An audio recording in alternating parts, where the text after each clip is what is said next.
Hello, everyone. Trust you are well. This is the 41st edition of Leadership Talk with Adegoke. Leadership Talk with Adegoke. And me tonight, Abiola Shoremekun. Abiola Shoremekun. We're going to be looking at leadership and marriage. Leadership and marriage. How are you today, man? Thank you. I'm fine. Thank you, Coach Adegoke Motola. I'm so thank you very much. I'm so glad to be here.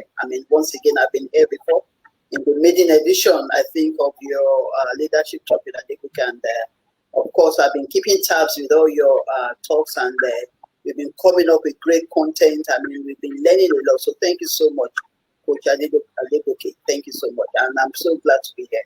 Thank you. Thank you. All right. Can you tell us who is Abiola Shoremekun, please? Okay. First of all, Abiola Shoremekun is a wife and then a mother.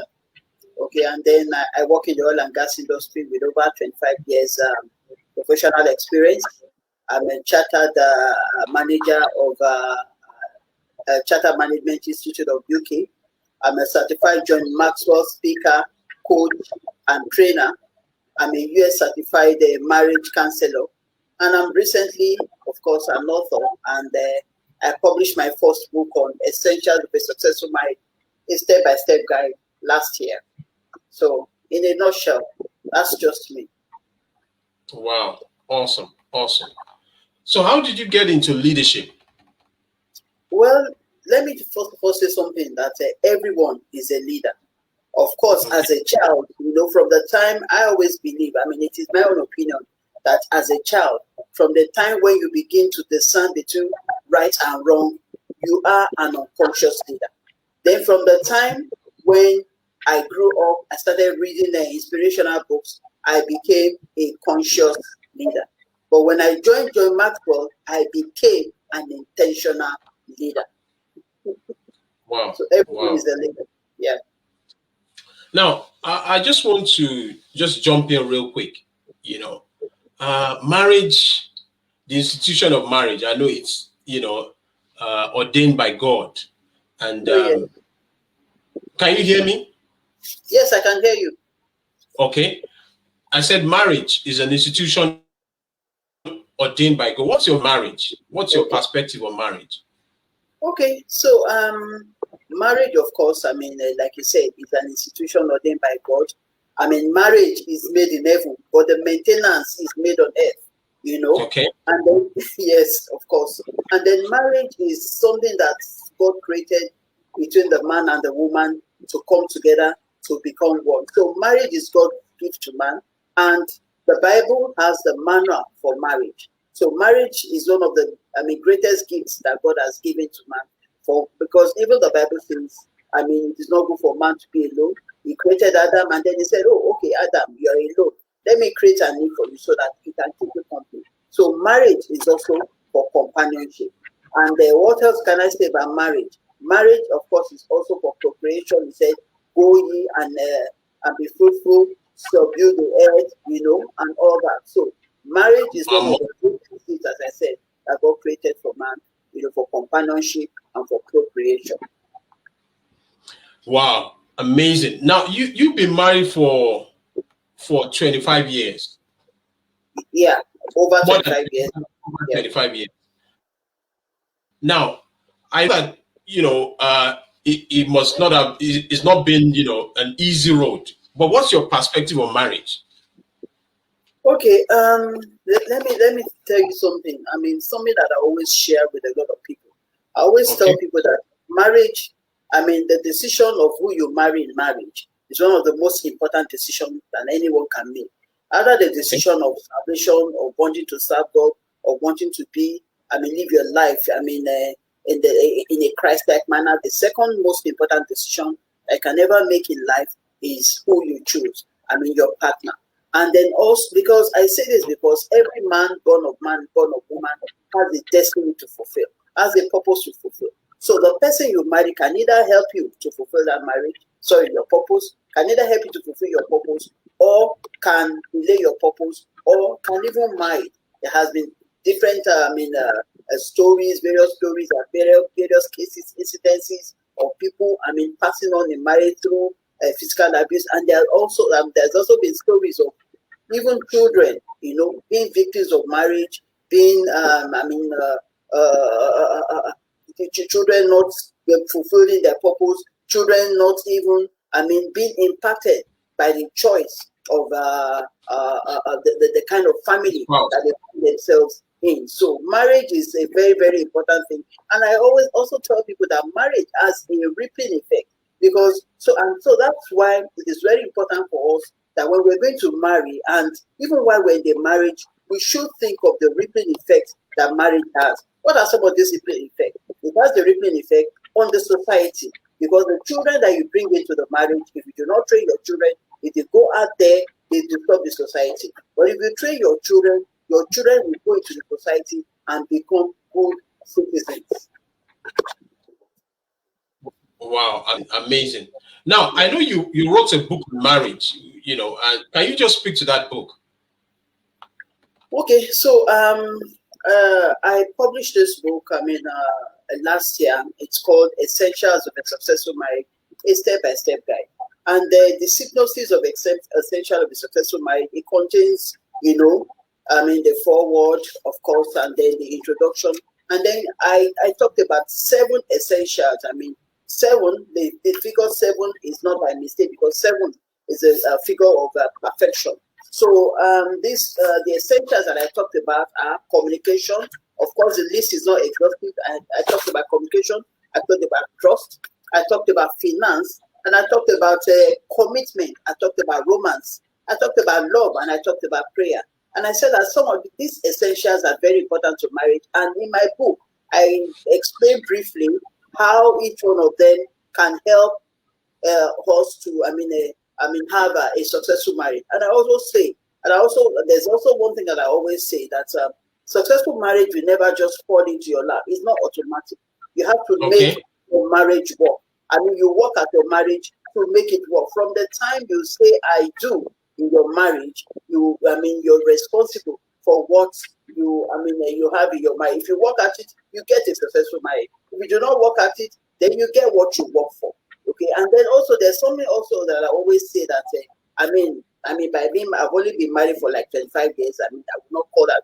I'll give God the glory, but I always tell people that I don't come here to blow my trumpet, but I'm coming here to leave a legacy and to share a word of knowledge about marriage, and also to fulfill a calling that the Lord has placed on me on successful marriages. And because also I lost a half brother by a victim of marriage. So to me, marriage is very important. Marriage is something that we should think of. For those who are already married, even if you made the wrong choice, you feel you make the wrong choice, you can still work at your marriage. And if you're not yet married, think very well about it before you make that commitment in marriage, because you know that your choice of partner will be affecting somebody's life. It will be affecting the life of your children. It will be affecting the society as a whole. Wow! Awesome! Thank you so much. If you just joined us, I want to encourage you to share this page to your friends, to your timeline. Make sure you share this page, because somebody out there needs to listen to this message. The issue of marriage is so instructive. It's so important. So I want you to like and share this page. Like and share this page. Now, what are the signs that a marriage, that indicate that you have a good marriage? Sorry, can you come again? The signs that show that you have a good marriage. Okay, what are the signs that indicates that you have a good marriage? First of all, John Maxwell, our leader, John Maxwell would always say that leadership is influence, nothing more, nothing less. And then leadership is not about titles, it's not about position, it's about whose life that you are influencing. And then a leader knows the way, shows the way, and goes the way. And then also, for you to know that your marriage is successful, what are the things that you will see in that marriage? There's purpose, there's unity of purpose, there's integrity, there's responsibility, there's, dependability, I mean, you are approachable as a person, and then you're diligent, and then you're respectful, and then you're compassionate. And then so the signs of a good marriage, you will see intimacy, you will see joy, you will see peace, you will see unity of purpose, you will see teamwork, you will see trust. Those are some of the things that you see in a good marriage. And I always say, there are no perfect marriages. The only thing that you have is successful marriages. And what is the successful marriage? A successful marriage is just two people coming together to say, okay, look, I mean, we're going to make our mistakes, but we're going to, as we go along, we're going to forgive our mistakes, and then we're going to go along together, committed together. Those are people who know that they made a commitment in their marriage, that vow that we made, that to promise to hold in sickness and in health, that we're going to stick on to him and go the long run together. I mean, pure and simple. That is what successful marriage is all about. Wow, wow, wow. So now I just want to jump in real quick. Is money important in marriage? Money. Yes, money is very important in marriage, but money is not everything. As important as it is in marriage, it is not everything. Okay, why is it not everything? Because, for instance, I mean, you want to marry someone, and then you're waiting for the person to be very rich. You say, okay, you want to marry someone who is very rich. Okay, fine. If the value that you look for in a man is wealth, okay, you get the wealth. But of course, that person that you're marrying will also be saying, oh, will this person have married me if I didn't have this kind of wealth, if I was not this comfortable, if I was not this rich? And then, of course, you may end up having that person with money, but not having the values. Okay, so the most important thing to look for in marriage is look for the values, and then, of course, let money be an added thing. Okay, money is not everything, but money is very important in marriage, because if money was everything, you know the same rich people who are also having challenges in their marriage. There's so many rich people, but they're having challenges in their marriage. So it's very important for you to make sure that in your marriage, the values that you look for are sustained, that in your marriage, that you work at it to make it successful, that in your marriage, you have integrity, you have trust, because you could have all the money in the world, without all these things, the marriage will still not work. But let money be an added advantage. I'm not saying that we shouldn't work at getting money or work at being rich. Yes, money buys all the good things of life. Money will make us to be comfortable, will give us the cars that we need, will give us to take us to, will allow us to go on the kind of holiday that we want. But the most important thing in marriage is to look for the values. Ensure that the values that you love in a marriage, what you want in your marriage, that you're sustaining it in your marriage before you think of the money side. That's why the Bible says the love of money is the root of all evil. Love, money is good, but we shouldn't love it more than how we should more than other values in marriage. Wow, awesome. Now I just want to jump in real quick. Now for those who are listening to us, if the sound is good, just say yes, and if the sound is not good, say no. Just put it in the chat. If the sound is good, say yes. If the sound is not good, say no. We just want to make sure that you are getting value. So please, we're just waiting for you to give us a feedback. If you can hear us, say yes properly. Yes, okay, good. Tolu Alike, thank you so much. We have my friend and my brother Tolu Alike. Yes, okay. From Florida, is also a John Maxwell coach. He's joining us. Odeyemi Olaiwole is also with us tonight, also a John Maxwell coach, joining us to celebrate you and to, just encourage you. Thank you very much, everyone. Yes, okay. Thank you very much for joining us. Thank you. Uchenna Umegochukwu is a good friend. Now, this issue of marriage, what causes friction in marriage? What are things, because some marriages just see that they're wonderful, all of a sudden there is friction. What causes friction in marriage? Okay, so if you want to liken marriage to how leadership is, okay, when God created man and woman, he said, husband, love your wives, okay, and wives, submit to your husband. Okay, so there are three types of leadership in marriage. There's the authoritarian leadership, And then there's also the co-leadership, what I call the co-leadership. And then there's also the supportive leadership. When we do not follow the biblical principles of these types of leadership in marriage, I mean, we of course, we are bound to have conflict. The supportive, the authoritarian, let me talk about the authoritarian. In the authoritarian, you have, the man, being a dictator, not allowing the wife to make the decision, being how should I say it?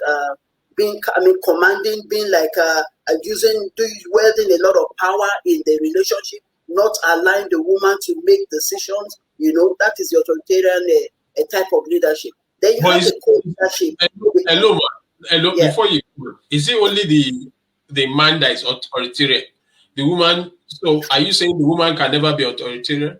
Yes, the woman can also be authoritarian. But what I'm trying to say is, in most cases, the man also can. The man mainly is the authoritarian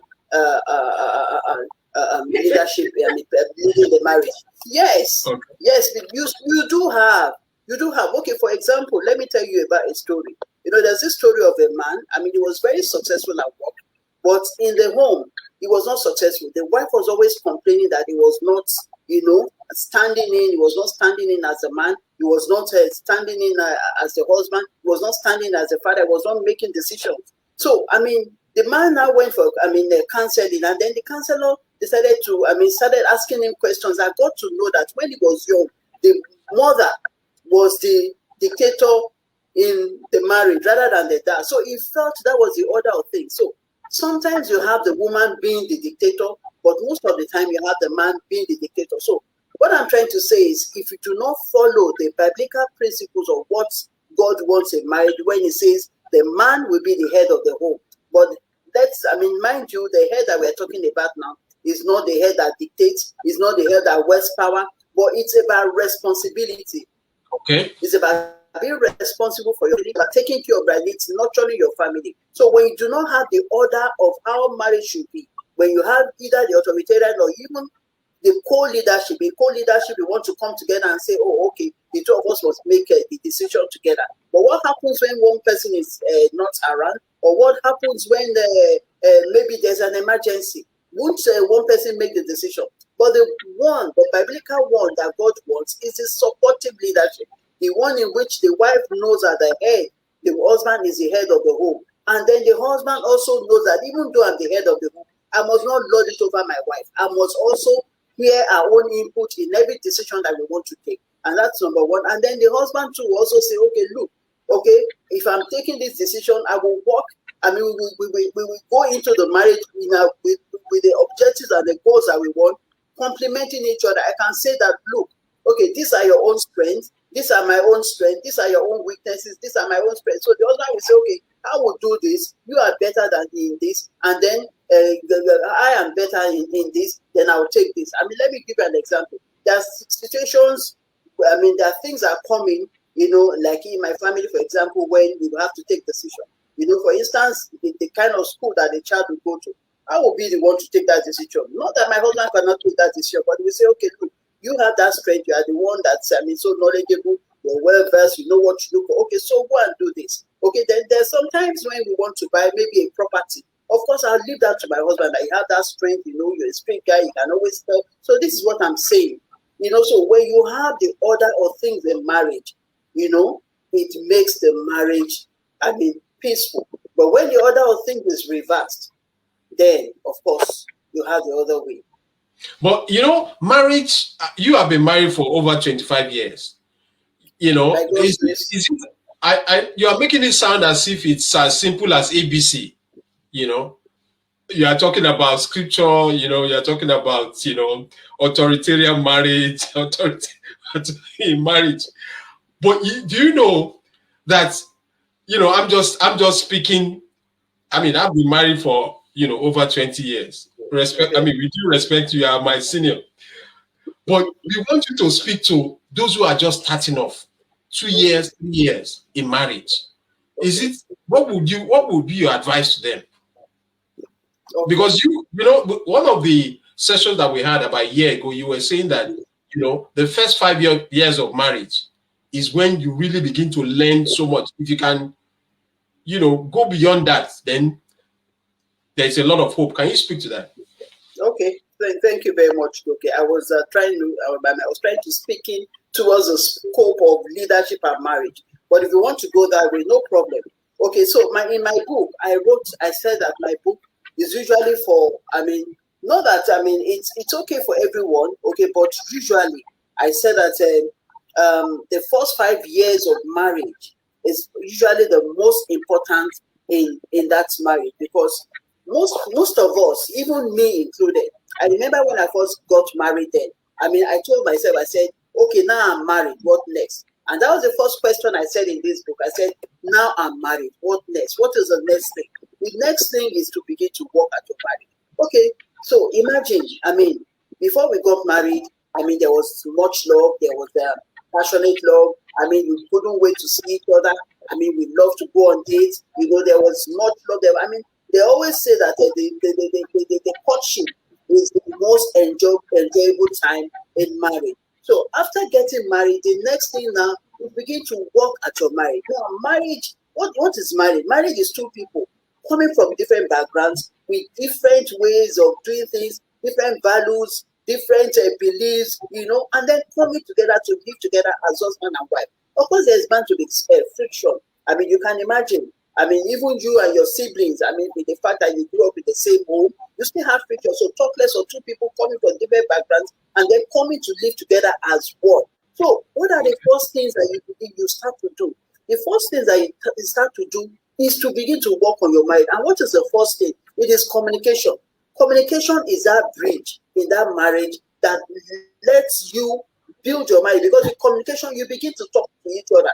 You begin to talk about your likes, begin to talk about your dislikes. Maybe somebody snores, maybe somebody is untidy, maybe somebody is too neat. There are people that are so, of course, I'm one of them. I'm the kind of person that when I put my things in one place, I want to be able to reach for it in the whereas the person is the kind of person that when he keeps his thing somewhere, he flings it and all over. So, two people coming together. So you begin to talk, and that's why I say, in the first 2 years of marriage, it's better for the two of you to live together, without any outside interference. No one from your family, no member of your family, if you can help it, should come and stay with you, because this is a bonding time. This is a time when you need to really, really know yourself without any putting up in front of anybody. So that communication is very, very important. Already, of course.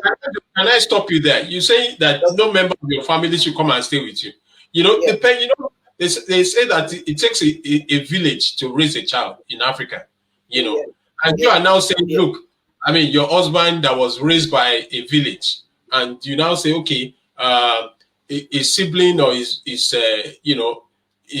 they shouldn't come and stay with you. Would it not be very tough, to push that across? Some people find themselves in that situation. What would they say? Can you speak to that? Yes, I'm good. I'm sure. I agree with you, Brookie. It's really, really very tough. Because we have this communal kind of living here in Nigeria. We have uncles, we have sisters, we have, But I can tell you, one of the reasons why it is not good for one, not that they cannot come and live with you. They can come, but if only they can be controlled. But in most cases, it may not work. Let me tell you the reason why. It's not easy to control. Supposing once the husband's sibling comes to live with him, and then the wife is pregnant, and then the husband wants to help the wife, maybe in the kitchen, to cook in the kitchen. The sibling staying with them, you probably tell the mom or the parents that, come and see you, or come and see brother. He's not the one doing house day work. The wife is, so things like that. They can never be themselves, because of that. If you can help it, and that's why I said, if you can help it, but if you cannot help it, well, you just have to live with it.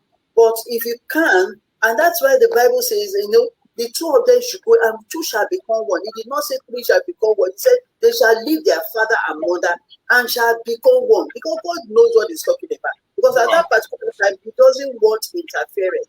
All this interference causes, a lot of, misunderstanding in the marriage. If you can help it, fine. But if you cannot help it, then allow them to come and live with you. There was a story of a lady who married her husband, and then the husband's siblings came to live with them.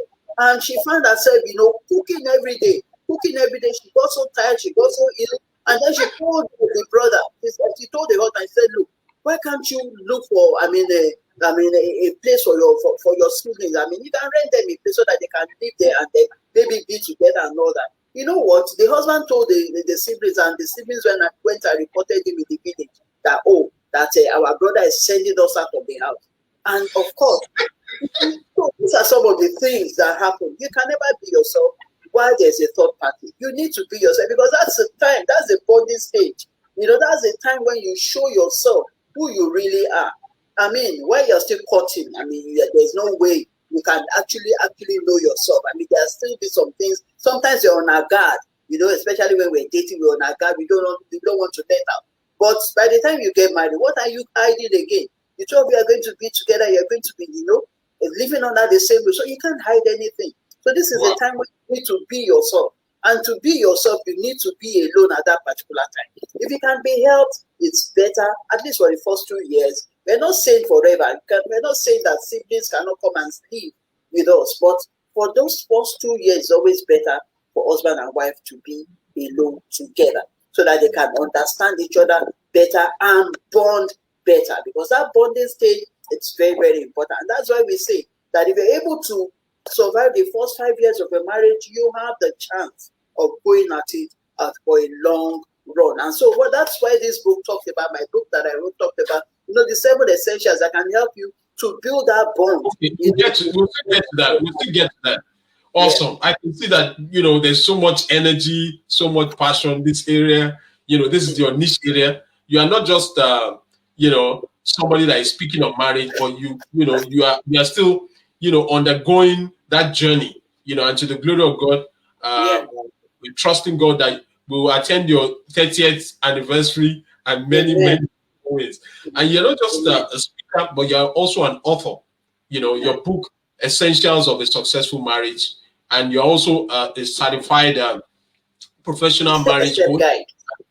Yeah, and you're also a certified leadership coach. Now, this issue of leader, who is the leader in the marriage? Is it the husband or the wife? Okay. When God created the man and the woman, he said, go and be together. And then he also said, the husband, love your wife, and then wife, submit to your husband. So that tells me something. If God is telling you to submit to someone, so that means that person is the leader, because a leader knows the way, a leader shows the way. You know how we say it in John Maxwell. So the husband is the leader in this case, but that leadership, unfortunately, a lot of people arrogate it to power. And even if you arrogate it to power, when you have power, it is to serve the people. When Jesus Christ came on earth, he came with power. But what did he do? He didn't wield his power on the young people. He washed his disciples' feet. He did a lot of things. So in order not to digress, the husband is the leader of the home. But there must be a balance here. And then the wife also is the one that submits. But there must also be a balance to that submission. That submission does not mean that the wife is a footman that can be trod upon. No. You're supposed to, the Bible said the wife is a helpmate. So as a helpmate, she's also the support leadership. The wife is also supporting the leadership of the husband. So she's support leadership, co-leadership, support leadership. Wow. Awesome. Now, this issue of leadership, what's the consequence of lack of leadership in the home? If there is lack of leadership, coming in a marriage, what's the consequence if there's no leadership? If there's no leadership, there's chaos, there's conflict. There's chaos, there's conflict, there's lack of intimacy, there's aloofness, there's no teamwork, everybody's just doing their thing. No teamwork, no nothing. The husband cannot speak in the house, the husband cannot speak to the children will not also listen to their father. The wife, for instance, if the wife is used to shouting at if the couples are used to talking back at themselves, shouting at themselves, in the presence of the children, what do you think would happen? The children would think that it's the order of the day. But don't get me wrong. As couples, you do have your moments that you have misunderstandings. I remember what I used to do then. Anytime I have to discuss with my husband, I go to my room, I turn off the TV so that the TV kind of muffles our voices, just in case we tend to raise our voices, So when there's no leadership, so that means maybe leadership also is about respect. So sometimes when the husband is not getting the leadership that he's supposed to have, maybe he's not even giving the wife also that the reason for the wife to respect him. Because you can't force people to respect you. You can only earn that respect. So by the things you do, if you respect, and I can tell you, most women, if you love them, if you nurture them, if you listen to them, what does a woman want? You know the needs of a woman. A woman loves to be, nurtured. A woman loves to be affectionate with her husband. A woman loves, a lot of. So by the time you begin to, if you treat your wife well, what I'm trying to say is your wife too will also treat you well. If you love your wife, if you give her family, financial security, you take care of her, you do the things, you carry out your responsibilities in the home.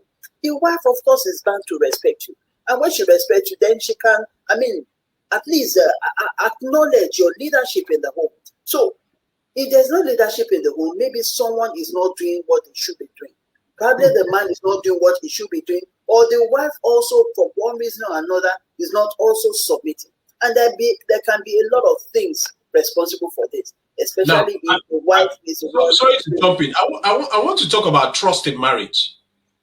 What do you need to do to make sure that your wife trusts you? Because some instances, the husband will say that the wife doesn't trust her, trust him, that she's always going through his phone, trying to check whether there is any suspicious text. Can you speak to the issue of trust in marriage? Okay. Trust is a very intangible thing. It's quite intangible, but it's very, very important. It's very, very strong. You're sitting on a chair now, okay, aren't you? You're sitting on a chair. I'm sitting on a chair. I'm sitting on that chair because I know that chair will not make me fall. I trust that chair is strong and it won't make me fall. Okay, so the same thing is with trust. You see, trust is something also they have to earn by accountability. And that's what I always say. Yeah, by accountability. In my own case, before I married my husband, while we were dating, we were already preparing for marriage, I made sure that I was accountable. Anytime he comes to my house and he does not find me at home, he knows where I am. I would always leave a message at home that, look, I'm with a friend, I've gone here, I've gone there. So I was building that trust. And because I was building that trust, it was easy for him also to begin to do the same. So you cannot force people to trust you. But by your actions, people can begin to trust you. There are times when, of course, you can make a mistake or whatever. But when you do make a mistake, say, just confess that you made that mistake and apologize and move on. So the only way that we can build trust in the home is by also giving that trust in return. And how do we give that trust? By our actions, by integrity, telling the truth all the time, saying it as it is. I remember when my children were growing up, and even I used to use it to myself. We had a code, a code in everything that we do. We say WWJD. What would Jesus do? And most of the time, before I do anything, I always ask myself, and I tell my children to ask themselves, if you do this thing, would you be brave enough? Would you be bold enough to tell anyone that did this thing? If your answer is yes, fine. If your answer is no, fine. So talking about trust, looking at your husband's phones and everything, you build your trust. You show him. For me, I can leave my phone anywhere. I tell my husband that, look, my phone is so free. Even if I password it, maybe it might be for reasons, maybe just in case I leave my phone in there, maybe a stranger takes my phone. But my husband will always know my password. And I tell him that, look, you know my password. And I also tell him that I do not need to look at your phone because I trust you. Even though he's doing things that's not making me to trust him, even though if he's not being accountable, I will always tell him, that thing that you want, you speak it.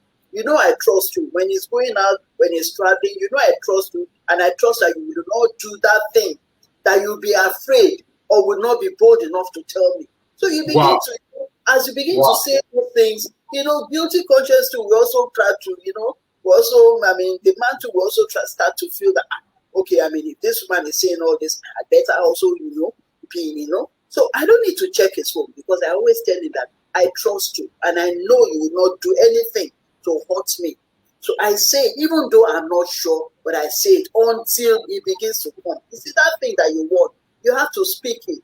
And that's why the Bible says, speak those things that be not as though they were. And as you speak it more, it begins to happen. So even if don't worry if your husband is doing, something by the side, by the time you begin to speak this thing and pray this thing as well, pray this thing as well, it begins to happen. Wow. Wow. Now, this area of divorce, what is your opinion about divorce? I know that, it's a contentious issue. You see marriages of decades and they still end up in divorce. I want you to, what are the things that can lead to divorce? Okay, so when we're talking about marriages of decades, okay, I would say one thing.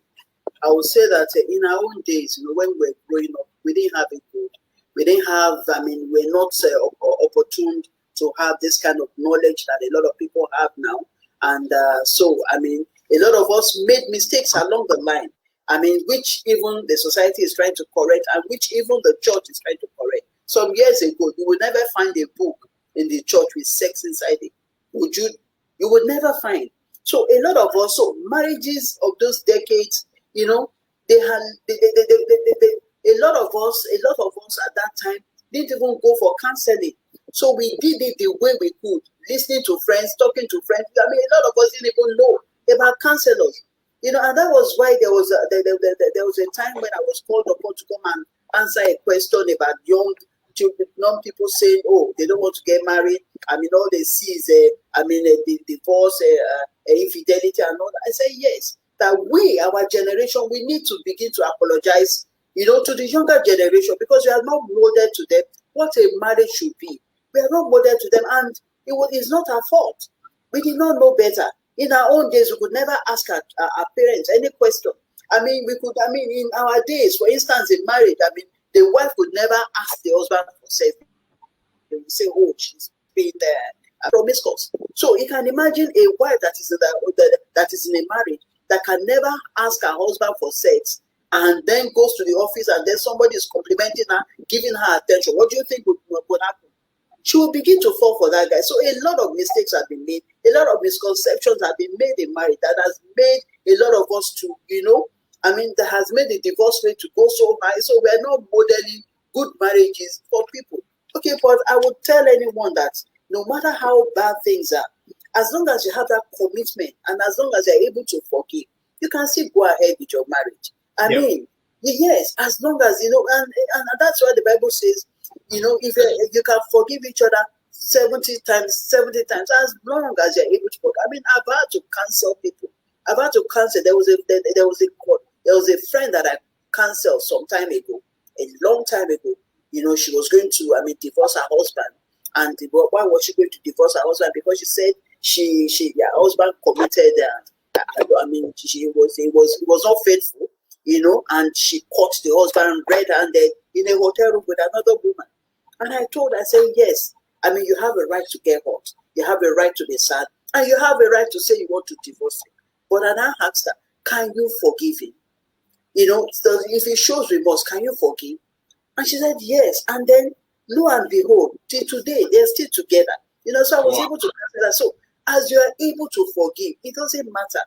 If you're able to forgive, as long as there is no physical abuse, because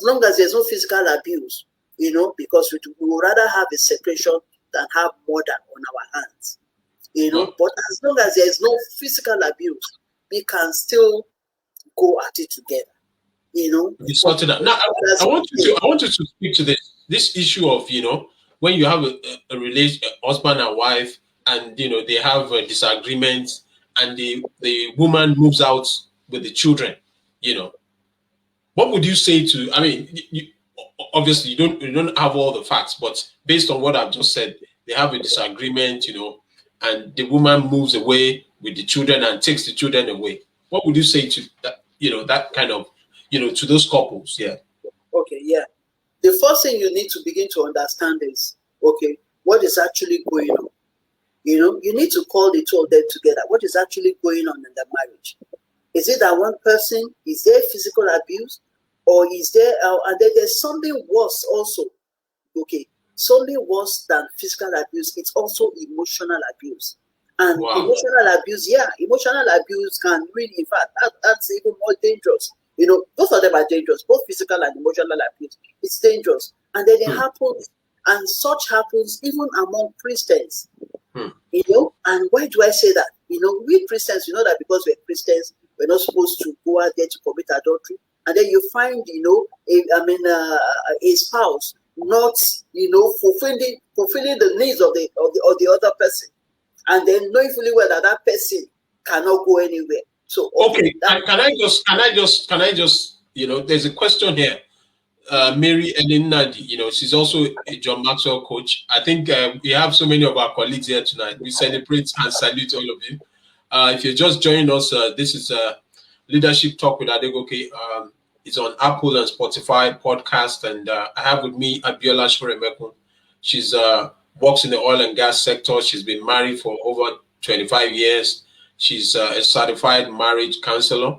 She's also a certified John Maxwell coach, and we're looking at leadership and marriage.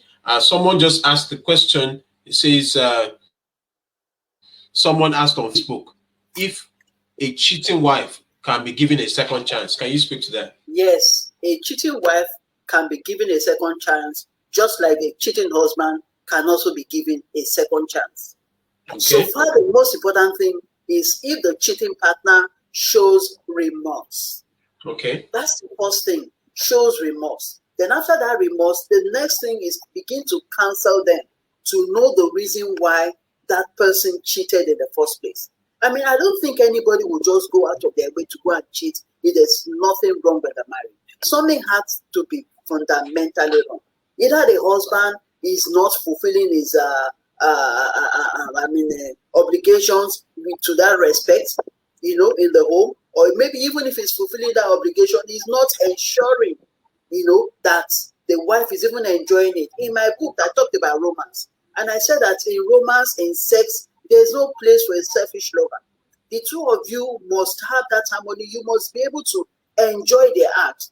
It is not for one person to enjoy the act and the other person is not satisfied. The two of them must enjoy the act. So, what was responsible? Or is it that the husband was not giving the wife money and she had to find someone outside who was giving her money and she felt obligated to sleep with the man? So if the person shows remorse, that's the most important thing. If that person shows remorse, you can forgive and go on and then try and work at that thing that caused that thing again and then begin to build your trust. But I can tell you, that trust is not going to be built overnight. It's going to take time because the other partner that felt cheated, anytime the other partner that cheated goes out, there'll be thoughts in his or her head to say, oh, I hope she has not gone, she's not seeing someone. So it's not left for the partner who cheated to make sure that she's accountable. So a lot of things will be put in place so that such things don't happen again. And then also for couples, how often do they go on dates? How often do they spend time with each other? Do they know their love languages? Or, is one partner so engrossed with the children, especially where we female spouses are concerned? When we have children, we spend so much time with the children, we even forget the husband. Some of us are like that. And I always tell such people, it's good to nurture your children. It's good to give them time, but don't forget the person that you married the first time. Because God is such a perfect God. The husband and the wife started their life together. Then the children will come along, will nurture the children. And after the children would go. So if you do not give each other attention, when the children go, you find yourself as strangers. Wow. So you need to know what caused that infidelity in the first place. And that's one of the ways that we're going to counsel. It's possible. The same way, some men think that, because the society thinks that, men can cheat and get away with it, but a woman should not cheat. If a man can cheat, who says the man cannot cheat? If a man is not giving the wife attention, some people equate attention to be providing all the good things of life. for the wife and not giving that person attention. I remember something I read about T.D. Jakes. He said something one time. He said, there was a time he bought his wife, a gift, maybe a very nice looking dress and all that. And then he got a card and wrote some sweet nothings, in that card, like you're my love, you're my whatever. Do you know what T.D. Jakes' wife appreciated in that gift? It was a card, not even the dress. So, so you need to begin to know the needs. There are real basic needs of a woman. A woman loves to be romanced. A woman loves to, for her husband to be affectionate towards her.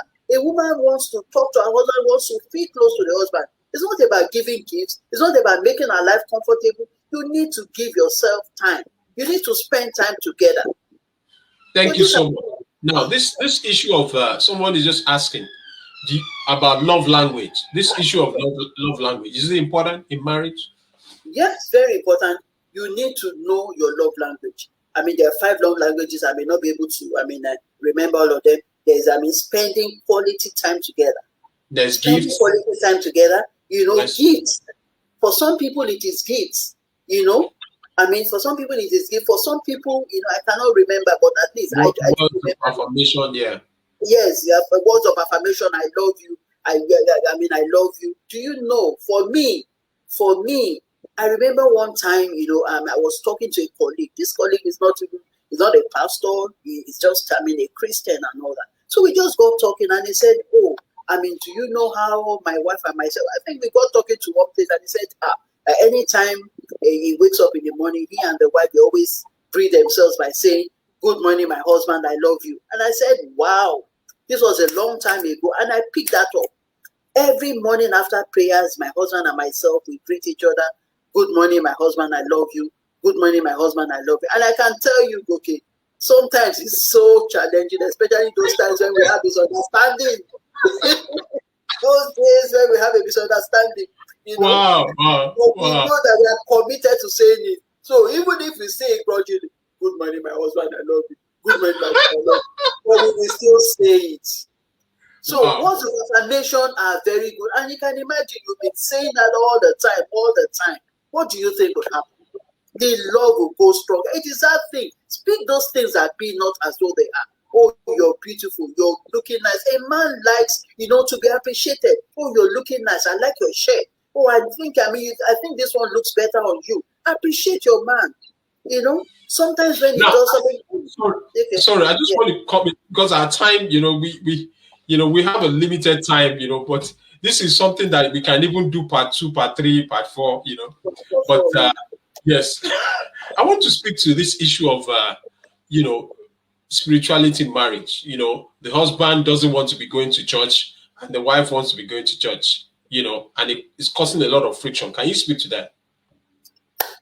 Very well. And they were very spiritual when they got married. All of a sudden, the husband stopped going to church. Okay, I will use myself as an example.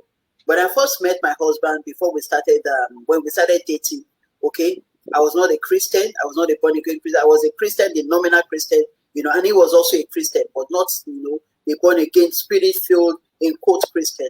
Okay, so along the line, as we started making plans for marriage, I became born again. I dedicated my life to Christ. And I told him, I said, "Dear, I've dedicated my life to Christ. And so things have changed now. All those stuff that we used to do, before marriage, you cannot do. We need to wait." Okay, fine. Okay, so we went into marriage and I was still continuing my spirituality, but he was not. Okay, he was not born again, but I was born again. And so anytime I want him to go to church, he's not ready to go to church with me. So what did I do? I can't force him. So what did I do? I wake up very early in the morning, ask him, "Dear, what would you like me to prepare for your breakfast?" I prepare his breakfast, everything, and I think the children will go to church. And then when I come back, I'll tell him, "Oh, dear, the church was so nice today. You know what the pastor said is not." Most of the time he grunts and just say, "Okay, I've heard." But I kept on doing this until one day, I was very late. I woke up late that day and I quickly made his breakfast and I said, "Okay, let me jump quickly into the bathroom and, go and have my bath." Only for my husband to jump into the bathroom. I said, "Dear, but I have to be late for church." He said, "Hey, is it only you that wants to be blessed? I'm also going to church." So you see, Is it, do not, when you had, and say it was at that time, I understood at that time when I was going through that period, that this is what God said when he said, do not be unequally yoked with unbelievers, because it's going to be tough. It's going to be difficult when you have an unbelieving husband. But I can tell you, even if you have an unbelieving husband, even the Bible says that they can be won over by the action of their wives. There's a story of this great man of God. I mean, I can't remember, it's a Lampard or something like that. The wife was so. I want you to, you know, because there are quite a number of people on this platform. If you have shared this page, just say yes. And if you have not shared this page, I want you to share this page, because there are people out there that must listen to this message. If you have shared this page, say yes. If you have not, say no. We want you to like. We will not continue until you share this page, please. Say yes if you have shared this page, please. Please share the page. Share the page, please. Nobody has said yes. So let's not be selfish. Let's allow others to also listen to the message. Honestly, you need to share this page. Yes. Okay. Yes. Please go on. Go on, madam. Yes. Okay. So there was this great man of God. The wife was, I mean, a Christian, and the husband was not a Christian. So anytime the wife goes to church, the husband was always so abusive and everything. And then there was this particular day, the wife went to church and the husband locked the wife out. And the wife came back from church, found the door locked, knocked, and the husband refused to open the door. What did she do? She sat in front of the door from morning till daybreak, from the early hours of the morning to daybreak. And the husband opened the door and found the husband, and the husband opened the door and found the wife seated there. And then the wife just greeted the husband. You, of course, would have expected the kind of anger or outburst. She just greeted the husband that, hello, darling, what can I make for you for breakfast? Wow. The man I can't remember the name of this man of God. I mean, a very great man of God. And that was it for him. He said, where I want to go with you to where you are being taught, I mean, to behave like this, to live like this. Because he expected a kind of outburst from the wife, but she didn't. So, if you're married to an unbeliever, you can still win them over. It takes a lot of prayer. It takes a lot of patience, but it can be done. Okay, thank you. Now, there's a lot of instances where, you know, I mean, you live in Nigeria, but some people abroad, and, you know, they have prenuptial agreements. What would you like to say to that? Well, they have prenuptial agreement. Is it prenuptial agreement of... before they get married, yeah. Is it the one that they live together before they marry, or no. There's already, you know, in terms of divorce, in terms of their resources, you know, the money, how they're going to share the money and so on. So there's already, you know, prenuptial. Can you speak to that? Yes, okay. What does that tell you? It shows that there's no trust. Wow. I mean, it's just a lack of trust. If I'm not trusting, you know, and that's the thing. I mean, and that's, I talked about this earlier. I mean, like if you're marrying a man, I mean, that is very rich, maybe much richer than you, there's every possibility that man is going to have at the back of his mind that, well, I'm not sure if this lady actually loves me. She may be marrying me for my wealth because of what I have. So things like that would always happen. So the man would always want to protect himself, especially in that world where, you know, there have been cases, and I don't blame them, really. There have been cases where people have divorced, and then you see the wife asking for, I mean, a share of the estate. So it all boils down on trust. If you don't trust each other, I mean, if you don't trust each other, if you don't trust the fact that, I mean, I'm marrying you because I love you, I'm marrying you because, I mean, not because of what you have, but because of who you are. You need to be able, it's difficult, it's challenging, but you need to be able to show that person that, look, I'm marrying you for who you are and not for what you have. I'm telling you, it's going to be very challenging for a man that has that much, but you can tell, I mean, yeah. Okay, sorry. Now, sorry, I'm trying, I'm interrupting a bit because of the time. I just want to pack in as many questions as possible. Now, this issue of, people, husband and wife, living abroad and, because of the laws like in the UK or even the US, and the wife kicks out the husband. And the wife what? Kicks out the husband, kicks him out, tells him to move out of the house. In Nigeria, that doesn't really happen. You know, but I used to what has the husband done for the wife to keep him up? What has the husband done? Well, we have a society there that supports women. So if you know you're going to be in that society, you had better behave yourself. You know, you had better behave yourself. You know,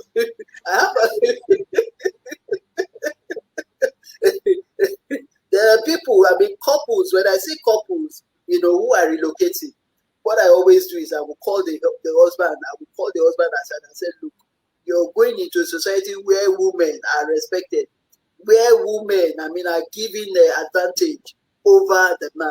So you had better be careful. Know where you're going to and know how you will behave. So that's just the way it is. Something must have happened for the wife to kick out the husband. Why? The tolerance level there is very low, probably. Maybe the husband has done. Yeah, the tolerance level there is very low, and people don't give. People don't really care.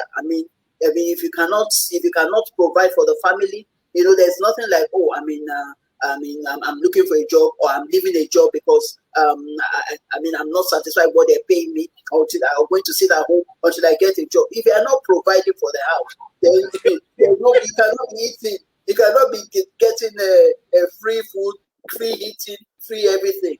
So things are tough out there. They pay a lot of bills and all that. So the tolerance level is very low. So if you are not contributing to the upkeep of the house, might as well get out. That's the way it is for them, really. But in Nigeria, it's not like that. In Nigeria, it's most of the time the wife, going out of leaving the house, or the husband kicking out the wife and all that. It's a different ballgame over there. It's a different ballgame, but it can be worked. Once there's love, once there's understanding, once there's communication, which is very, very important. We need to be able to communicate. We need to be able to talk to each other. What is actually wrong? What are we going through? We can't, husband and wife cannot afford to keep secrets from each other. Like anytime I try to talk to my husband, for me, I try to talk to him. I try to know what is going on in his life. And sometimes, when I know that he's believing God for something, I'll always put him in our family prayer. It shows that you care.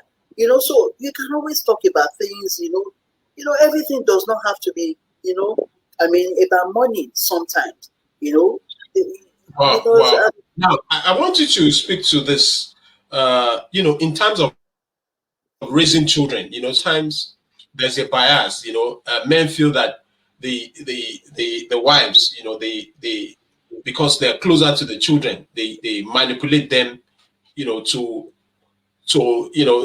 to make the husband be at a disadvantage. Can you speak to that? Raising children, in marriage. Okay, thank you very much. In our setting, we grew up in the kind of setting. Things are different now, but in our own setting, we grew up in those days when the wife is always the one taking care of the children. When it comes to taking the children to school, during open day or one thing or another, the wife is always the one responsible for doing all those things. The husband just goes to work and then pays the bills. So what do you find? You find the children, of course, tilting more to the mother, because the mother is always there for them. During open day, during all those school sessions, all those whatever, the mother is there. In my own case, I used to tell my husband, I said, look, you better be involved in the lives of your children. If you're not involved in their lives, tomorrow when they become strangers to you, when they start to buy their mommy cars or whatever, and they're not doing anything to you, don't blame you. So I always tell them, so if the husband, men should try and get more involved. Those days are gone when you think it is a woman's job to take care of their children. It is a woman's job to go for open day. It is a woman's job to attend the graduation of your children. No way. It is both your job. You can always find that balance. If one person is busy, another person can go. Show your children that you care for them. For children, it's not just about money. You need to care for them. You need to show that you care for them. You need to be there for them.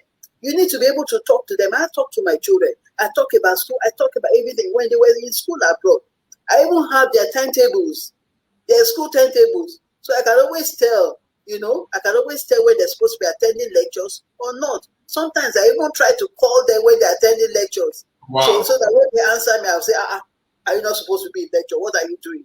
You know, so I go to that length.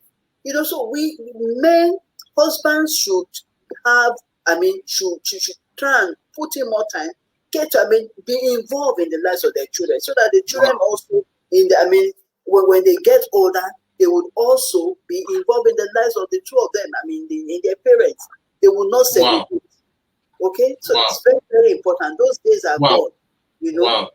I just want us to, those of us that are on this platform, just appreciate Abiola Shoremekun. She's done very well. She's done very well. Just say thank you, Abiola. Thank you so much. Thank you. Now, I want you just to share about your book, you know, and how we can contact you. We can buy your book. I know you have a book, Essentials of a Successful Marriage. And I was privileged to be part of, you know, the unveiling of this book. You know, I'm just so proud of you. You are our ambassador, as it were, you know, globally now. The whole world is listening to you. Just please go ahead and present your book to. Okay, so this is my book, Essentials of a Successful Marriage, a step-by-step guide. I was led to write this book. I received a direct calling from God to write this book. Okay, so I always tell people, the reason for my writing this book. I come from a polygamous home. My father had 5 wives. My mother was the first wife. And so I grew up with a lot of, unpleasant memories, And I made, as a child then, I made a silent vow to myself that I would do everything virtuously possible to make sure that I don't be in the situation that my mother was. And neither would I allow my children to also be in the same. So eventually my parents separated. My mother was the first of 5 wives. My parents separated and we got to live with our mom. But we had this half brothers, 3 half brothers. They were living with us. My mom was taking care of them at that time because their mom passed on at a very early age. So they actually thought that my mom was their mom. So at that point in time when my parents were separated, my mom could not take them. So fast forward, we lost contact with each other. And then fast forward, because my mom was no longer there, my dad took them to their guidance to live with them. And of course, these children grew up, my half brothers, they grew up, feeling rejected, feeling as if nobody cared for them because they thought my mom abandoned them. They thought their siblings, also abandoned them. So eventually we got, together. And for one of them, he was on his deathbed. He was in a coma. Because at that time when they were living alone, they were depressed, they were dejected, and they did the only thing that they could do. He turned to drinking. So he got, in his 40s, he got to drinking, and drinking to the extent that he damaged all his organs, and he had to be in a coma. Eventually, he passed. And at that particular point in time, I started to think that this thing called marriage, sometimes the rippling effect is like when you drop a stone inside water. You will never know how far the ripples will go. What happened? This guy died for something that he did not have a part in the decision of his life. He happened to be a victim of circumstance in that home. So I got back and I started thinking, what do I do? So I got into, I started getting involved in a marriage counseling and all that. But then it was only a localized thing. So, and one day, when I celebrated my 50th birthday, I received, God especially told me that I've brought you this far so that you can just revel in whatever you have accomplished. Okay, you're happily married at this age. What are you going to do about it? At that particular time, in 2017, I decided to write this book. I started writing this book since 2017, but I didn't have the time to complete it. So I completed it to the glory of God during lockdown in 2020, and I published it. And I made it so affordable. It's 1,000 naira. Sometimes I even give it to people for free. For me, I'm much more. And before I publish the book, I pray that as many people as God will use this book to impact, I pray that God will use this book to impact as many people as He can. Because what I'm looking at, if 50%, marriage is the smallest unit in a society. And you can always tell a society by the kind of marriages that we have. We are having 12 marriages today. And what are we having? We are having a society that is filled with area boys, that is filled with kidnappers, that is filled with banditry. If those people were in successful homes, in successful marriages, are we going to be having banditry? Are we going to be having kidnapping? So, I mean, it is not enough for us to just talk about what is going on in the country. So many area boys, kidnappings, whatever, the government is not doing. What are you doing? What are you doing to do something about what is happening? Wow, thank you so much. Thank you so much. Thank you so much. Now, I want you, this is the final question, it's been amazing. This is Leadership Talk with Adegoke, the 41st session. And we're looking at leadership and marriage with me on this platform. This amazing time is Abiola Shoremeku. She shared so many nuggets. I want you finally to talk to us. Who are your mentors in closing? Well, would you be surprised if I tell you that books are my major mentors? Why? Wow. Books are my major mentors. Books are my major mentors. In fact, in my book Divider, I have an inscription that says, books are the quietest and most constant of friends. They are the most accessible and wisest of counselors and the most patient of teachers. Okay, wow. Not that I don't have, of course, I've read a lot of books. I've read, so many books, but some of the books that have really, really touched my life, the book of Stormy Omartan. Stormy Omartan, she wrote, The Power of a Praying Wife, Power of a Praying Parent. And I remember that book really touched me in the early years of my marriage when I was going through a lot of challenges. Because I had made that vow that I didn't want what my mom went through to also happen to me. Neither did I want my children to do same. So I was very eager to have a successful life. So I was forcing things. And at the end of the day, as I was trying to force things, I was even making things worse. So I started to pray. And then I stumbled on that book, Power of a Praying Wife. And I said, oh, yes, I've got it. Because in those days, the prayers I used to pray was, oh, God, change this man. Why is this man being like this? God, change him. God, do this. God, do that. But when I read Stormy Omartan's book, the first chapter said, if you want God to change you, you need to change yourself first. And so, with that book, he worked on me. And with what it was after he worked on me, that I was able to now work on my husband. Wow. So, books have always been my mentors. But I have, also, of course, I have human mentors. I have the couple, Pastor and Pastor Mrs. Deborah Oshukoya. They've been married, I think, maybe going to 40 years, if I'm wrong, maybe 50, I don't know. But they're very strong couples. They attended my, when I published my book, they're they've been my mentors. Wow. I have I have a pastor in Redeem that I always talk to anytime I have an issue that I need to share, counsel, because every counselor also needs a counselor. We don't know it. Every mentor also needs a mentor. And then also I look for the good things in people. I look at people around, I look at the good things in people, and I talk to them. When I see someone achieve something very nice and something very laudable, I talk to that person, I appreciate them, and I ask them how they did it. So I learn as many people as God with my work. Thank you so much. Thank you so much. Wow. This has been amazing. I know we can go on and on and on, but you really shared so much tonight on this platform, Leadership Talk with Adegoke. I want to thank everyone that has joined us, and I want to let you know that we are so thankful for you, all the comments and the feedback, and this has been an amazing, amazing session. For those who are going to watch the replay, please feel free to contact, send a DM if you would like to contact Abiola Shoremeku. So have a wonderful, wonderful time. Thank you so much. Until next time. Thank you so much for also bringing me on this program. Thank you for bringing me on this program, and thank you for everyone who took the time to join us. We are not taking you for granted. You could have been doing other things, with your time, but you decided to come and listen to Leadership Talk with Adegoke.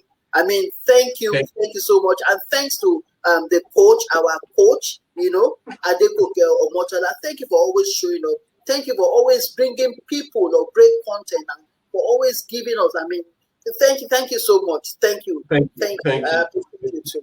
We bless God, man. Thank you. Thank you. See you and bye-bye. I'm so grateful. Thank you.